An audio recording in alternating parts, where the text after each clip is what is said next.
Did you want to hear a story instead of going to the facility? Why not? Go ahead. Okay, let me reset it because I had it already playing, so... Okay, here it goes. 2 a.m., a few miles outside the city. The car tore down the asphalt at 60 miles an hour. We kept the beams low, the dark road around us only illuminated by the occasional street lamp overhead.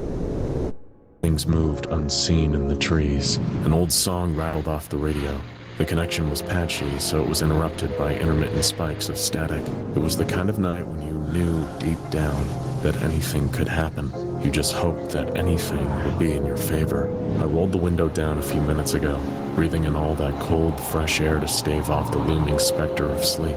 Thank God I wasn't the one driving. Things would have gotten deadly way sooner. Cops would have found us with our bumper wrapped around a tree, our heads one with the steering wheel or the windshield dead on impact, or from the unforgiving cold overnight. They might have even felt sorry for us until they found the kids. Lexicon! Perhaps it would have been better Hold up. that way. At least it would have been quick. A lot of bad things can happen on lonely state highways in the dead of night, and we were about to find out that just crashing your car was one of the more mild ones. Scott was driving. He was also the one who brokered this whole deal. I was just cut along to provide backup. There was a fully loaded Saturday night special sitting in my inner coat pocket, hoping that it wouldn't see any action tonight, and a pump-action shotgun sitting in the back in case things got really hairy.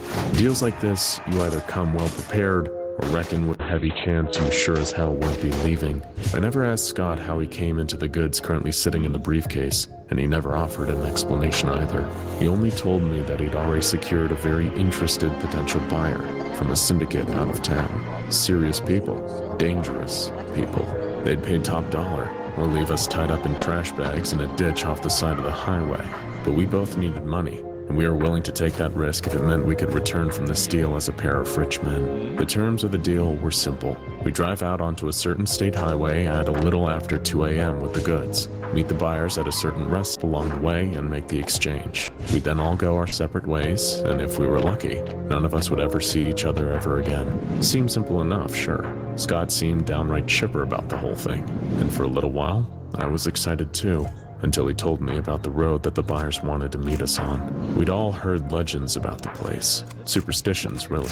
People think criminals are scary, but believe me, we're a surprisingly superstitious bunch. Our profession is one largely based on luck, being in the right place at the right time, and being lucky enough to avoid cops along the way. But something you need to know, whether you're a criminal or arrows straight, is that some places are always going to be the wrong place. I'm not going to tell you which road it is. I know what you knuckleheads are like. You're curious. You're thrill seekers. Hey, we were all young once. But if I tell you what this road is, I know you're going to try to find it. Maybe even decide it's worth the trip down for a pleasant Sunday drive. After what I went through on that road, I wouldn't wish a trip down it on my worst enemy. There's no other word for what we encountered there other than evil. When we were kids, we used to call it the Devil's Passage. Every spooky rumor and scary story in the book circulated about that place. Let me see what I can remember. Well, there was the Watcher in the Woods. People used to say that there was a long, tall figure with the big eyes you had ever seen, eyes like headlights, standing amongst the trees. If the moonlight shone in the right angle as you were driving past, you'd see it standing there, just staring at you, thinking about doing who knows what. Then there was Old Beth, the ghostly hitchhiker. People used to say they saw a strange old woman hobbling down the side of the road in the middle of the night. Sometimes people said that they could hear her crying, even if they were far enough away to make such a thing seem impossible. If you took pity on her and pulled over, asking her if she needed a ride, she'd tell you, very kind person, that she was fine and dandy walking along by herself. But if you didn't stop and offer her a lift, if you just drove away, well, local legend had it that the next time you'd see her face would be in your rearview mirror as she sat in your back seat, reaching for you with her ancient bony claws. It'd make you think twice about leaving an old woman to walk home alone in the dark. And of... Oh my god, shut up, Casey! 5 seconds without being interrupted. Fuck you, Casey. Fuck you, Casey. No more radio. Okay, so As I was saying. Of course, there was the lone jogger. The stories my dad told me about him always used to scare the hell out of me. He was a pale man, dressed unnaturally light for the cold winter months, jogging along the side of the road. If you looked at him, he'd look back. If your eyes ever met, the stories went that he'd start running after you. It wouldn't matter how fast you drove, he'd somehow always catch up and stare at you through the glass of your car's windows. He never hurt anyone directly, but I imagine he probably caused a heart attack or two in his time, if he ever really existed. But all these things were nothing, I repeat, nothing, compared to the Phantom Cruiser. You have to drive cautiously at night, because if you didn't, you might find a ghostly 1970s police cruiser tailgating you, and that'd be the worst thing you ever saw.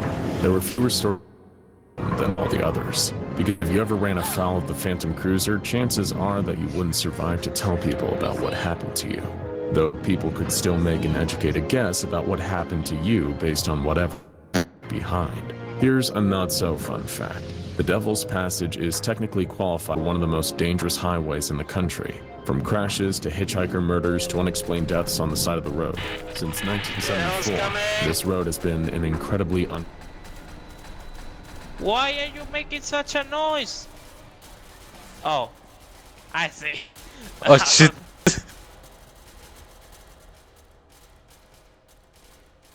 So where were we? Well, there goes the story time. Yeah. This is so sad. Fuck's sake.